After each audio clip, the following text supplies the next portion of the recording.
Alright, let's talk about Battlefield 6. Now that the game's been out for a while, the big question everyone's asking is, was it actually a success or did it flop financially? Because we know a game can sell millions of copies and still lose cash if development and marketing costs explode. So let's crunch the numbers and see how Battlefield 6 really performed. Let's start with the confirmed stuff. According to EA's investor briefing, Battlefield 6 sold roughly 7 million copies in its first few days after launch. That's official. So, at a standard price of $70 per copy, those launch sales equal about $490 million in gross revenue right out of the gate.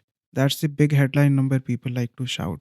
But there's an important distinction here, gross versus net. That $490 million is the gross amount, meaning it's the total money paid by players before anyone takes a cut. In reality, publishers don't keep all of that. Stores and platforms, be it PlayStation, Xbox, Steam, typically take around 30%. And then there are factors like regional pricing, bundles, refunds, and platform fees. All of that reduces the amount EA actually pockets. And to give you some background, Battlefield 6 is made by a company called Electronic Arts, or EA in short. After accounting for those cuts and discounts, the net revenue from direct game sales is realistically closer to 300 to 350 million dollars. So yes, the 490 million number makes for a flashy headline, but the real business number EA cares about is lower once you remove the platform cuts. Still, 300 to 350 million dollars is huge, still worth breaking down. But now we know exactly what those numbers mean. But good news for EA, there's the extra revenue as well, the stuff that keeps adding up. Battle passes, cosmetics, DLC, and subscription licensing deals. If we factor those in and base it on how past Battlefield titles and other AAA shooters like Call of Duty Modern Warfare 2 have performed, I'd estimate Battlefield 6's total lifetime revenue lands somewhere around 500 to 550 million dollars overall. That includes a breakdown of gross launch sales, $490 million, net from actual game sales, after platform cuts, discount, etc., 300 to 350 million dollars. Revenue from in-game spending somewhere around $100 million,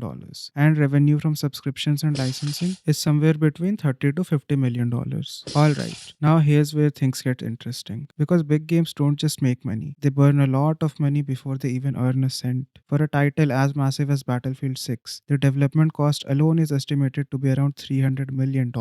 That covers everything from hundreds of developers spread across multiple studios to the game engine work, art, design, sound, voice actors, testing, the whole deal. Then you add marketing and distribution, which for games at this scale can easily reach 100 to 150 million dollars. Billboards, trailers, influencer partnerships, event showcases, all that hype isn't cheap.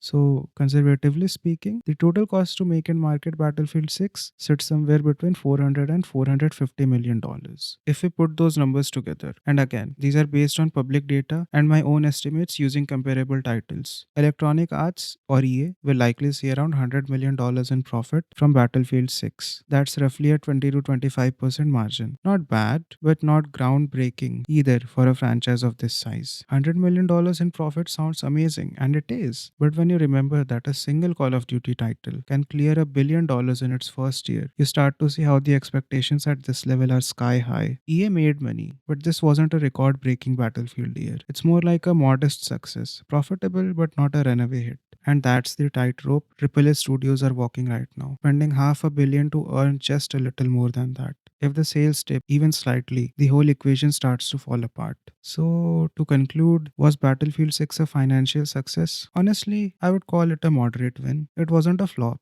EA did make money, but it didn't break any records either. It's that middle ground where you can say, yeah, profitable, but not impressive. And again, this brings up a bigger point. If studios are spending 400 million plus dollars on every new release just to earn a little more than that, is that really sustainable? What happens if the next one sells a few million copies less? That's why I think Battlefield 6 is a kind of warning sign for the AAA scene. It shows that even a big name, a huge fan base, and a ton of hype aren't guarantees anymore. You really have to try to deliver a masterpiece. Simply being good or even being great is not cutting it anymore. The costs are climbing faster than the profits, and competition is getting bigger and bigger every day. But hey, that's just my take. What do you think? Was Battlefield 6 a success enough in your books, or did it fall short of your expectations? Also, did you play the game? Did you like it? Drop all your thoughts in the comments down below and let me know. And I will be making this a series of box office style breakdowns but for games. And other gaming content will be coming too, of course. So make sure to hit hit subscribe. Do like and share the video. Thank you so much for watching. See you in the next one. Let's go.